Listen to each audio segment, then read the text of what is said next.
سلام طعنا هابلا خبركم تقاتلتنا نسعد زبلنا يوم حابريتات حزنا لكم ماسينا لنا فلماقن قند درساتهم 4 لعلوت عزز سراويت تግራይ ካብ ኢትዮጵያ ከምዝወጹ ተሓቢሮም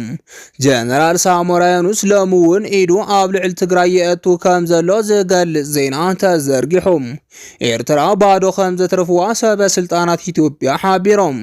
ናብ ወጻኢ ሃገር ዝገሹ ኣመራርሓ ትግራይ ናብ ኢትዮጵያ ከይምለሱ እገዳ ክግበረሎም በአብይ ምድላዊ ግበር ምህላው ተሓቢሮም እዚኦም ካልኦትን ኣለውና ሕጂ ድማ ናብ ዝርዝሮም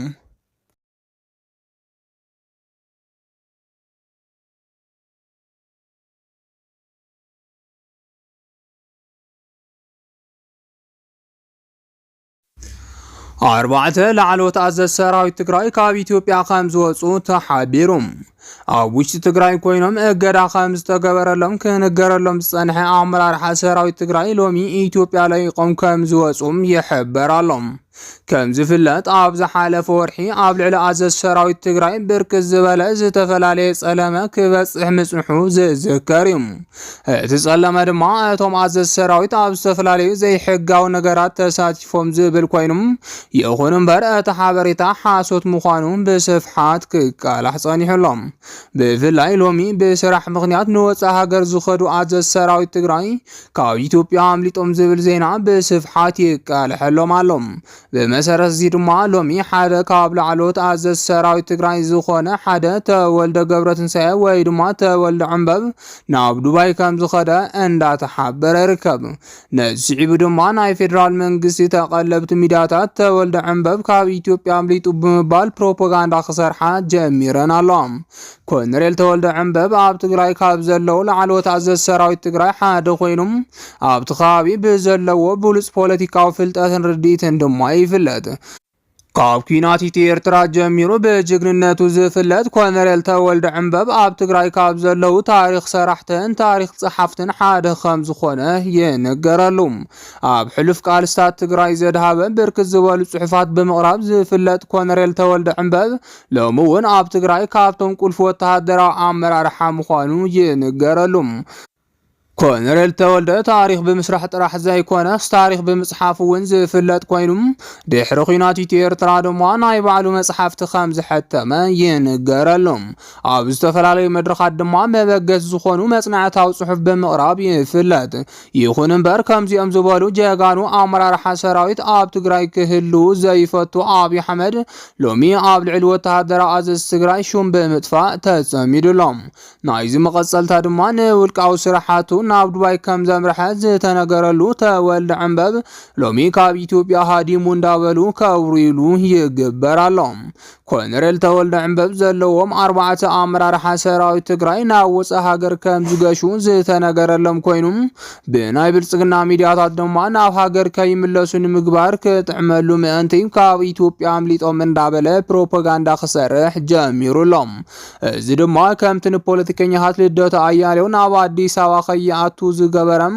ኣብ ልዕሊ እቶም ኣመራርሓ ሰራዊት እውን ናብ ዓዶም ከይምለሱ ክገብር ከም ዝኽእል ክፍለጥን ጥንቃቐ ክግበረሉን ከም ዝግባእ እንዳተሓበረ ይርከብ ምክንያቱ ድማ እዚ ኣካይዲ ኣብይ ኣብ ልዕሊ ንዝፈርሖም ውልቀ ሰባት ዝወስዶ ስጉምቲ ከም ዝኾነ ስለ ዝፍለጥ እዩ ብኻልእ ዜና ድማ ኣብ ትግራይ ንጉዳት ኩናት ዝኸውን ናይ ነፃ መጓዓዝያ ዝኽእል ሕጊ ከም ጸደቐ ተሓቢሩ ምእንቲ ህዝቢ ትግራይ ክብሉ ኣካሎም ዝጎደሉ ተጋደልቲ ትግራይ ብምክንያት በዓል ፋሲካም ካብን ናብን ብነፃ ክጓዓዙ ዝኽእል ስጉምቲ ተጀሚሩ ብፍላይ ሎሚ ብምክንያት በዓል ፋሲካ ምስ ወለዶምን ኣዝማዶምን ንምርኻብ ዝገብርዎ ጉዕዞም ናይ ነፃ ትራንስፖርት ክረኽቡ ዝኽእል ጠንካራ ሕጊ ኣብ ትግራይ ዕላው ኮይኑሎም እዚ ድማ ዝናኣድ ተግባር እቲ ግዝያዊ ምሕዳር ትግራይ ከም ዝኾነ እንዳተሓበረ ይርከብ ብመሰረት እዚ ከዓ ብምትሕባር ቢሮ ትራንስፖርትን መራኸብን ትግራይን ኮሚሽን ሃርበኛታትን ንኣስታ 300 ዝኾኑ ቀዳማይ ደረጃ ውግኣት ኩናት ትግራይ ኣብ ቅነ በዓል ፋሲካ ነፃ ኣገልግሎት መጓዓዝያ ከም ዝተዳለወ ተሓቢሩሎም ሓላፊ ቢሮ ትራንስፖርትን መራኸብን ትግራይ ዝኾኑ ኣይተታደለ መንግስቱ ኣብ ዙርያ ግልጋሎት መጓዓዝያ ንጉድኣት ኩናት ትግራይ ትኹረት ዝገበረ መስርሕታትን ኣሰራርሓታትን ይወፅእ ከም ዘሎ ድማ ወሲኾም ገሊፆም። ስርዓት ግልጋሎት መጓዓዝያ ዘለዎ ፀገም ንምፍታሕ ኣብ ዝተፈላለዩ ብርኪ ዝርከቡ ማሕበራት እቲ ዓውዲ ትኹረት ሂቦም ክሰርሑ ከም ዝግባእ ዘተሓሳሰቡ ኣይተታደለም ኣብ ትግራይ ዘሎ ሕፅረት ነዳዲ ምፍታሕ ይስራሕ ምህላው ኣገንዚቦም። አካያድ ስራሕ ማእኸል ሕውየትን ሕክምናን ጉድኣት ኩናት ትግራይ ኣይተኣርኣያ ታደሰ ብወገኖም ጉድኣት ኩናት ናብ ግልጋሎት መጓዓዝያ ኣብ ዝመፅሉ እዋን ቅድሚት ብምሃብ ምትሕብባር ክግበረሎም ፀዊዖም ኣለዉ። ኣብ ቀፃሊ እዋን ጀጋኑ ጉድኣት ኩናት ንምሕካም ካብ ተጓዓዝቲ ብቴክኖሎጂ ዝተሓገዘ ምትእኻብ እቶት ክግበር ምዃኑ እውን ንምፍላጥ ተኻኢሉ።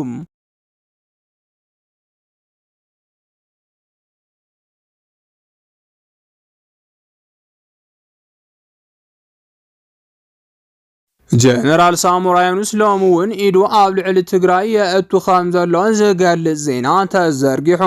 ብመስዋዕቲ ህዝቢ ትግራይ ኣብ ጫፍ ወተሃደራዊ ማዕርግን ክእለትን ዝበፅሐ ጀነራል ሳሞራ ዩኑስ ኣብይ ካብ ዝመጽእ ግዜ ጀሚሩ ኩሉ ቃልሱን ምንቅስቓሱን ኣንጻር ትግራይ ኮይኑ ጸኒሑ እዩ።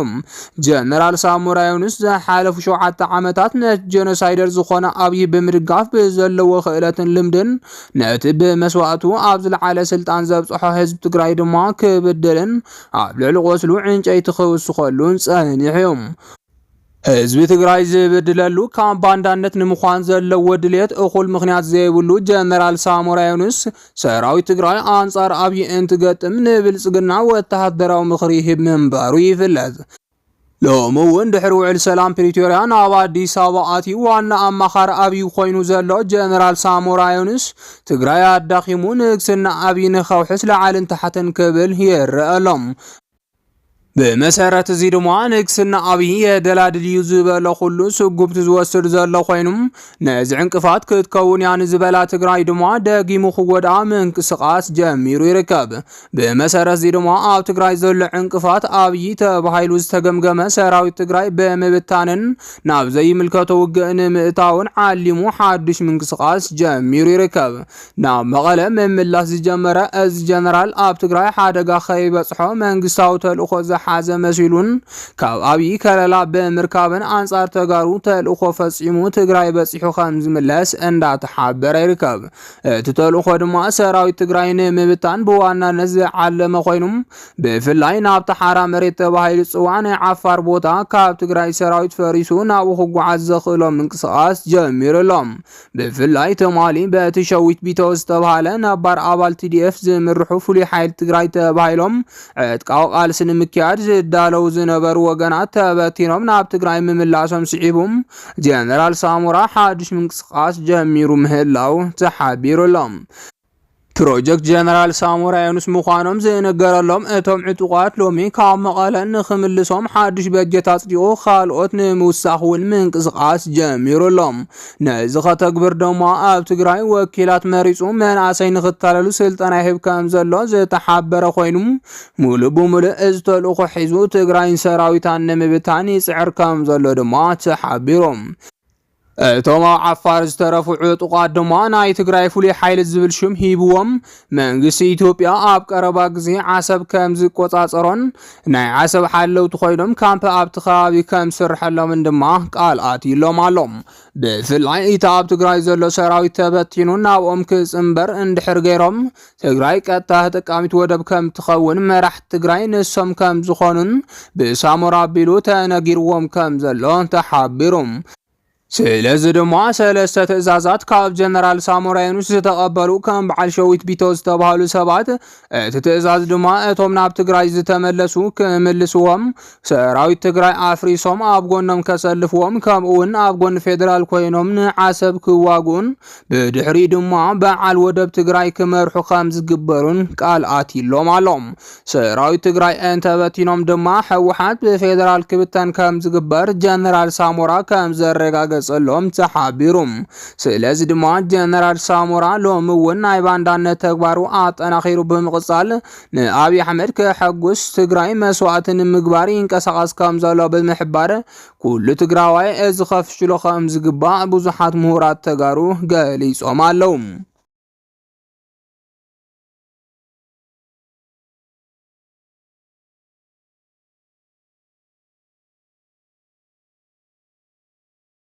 ኤርትራ ባዶ ከም ዘትረፍዋ ሰበስልጣናት ኢትዮጵያ ሓቢሮም ኢትዮጵያን ኤርትራን ኣትየንኦ ዘለዋ ፖለቲካዊ ውጥረት ካብ ግዜ ናብ ግዜ እንዳገደደ ኣብ ዝኸደሉ ዘሎ ግዜም ኣብዚ ሕጂ ሰዓት ሰበስልጣናት ክልቲኦም ሃገራት እውን ነቲ ዘሎ ፖለቲካዊ ውጥረት እንዳጋደድዎ ይርከቡ።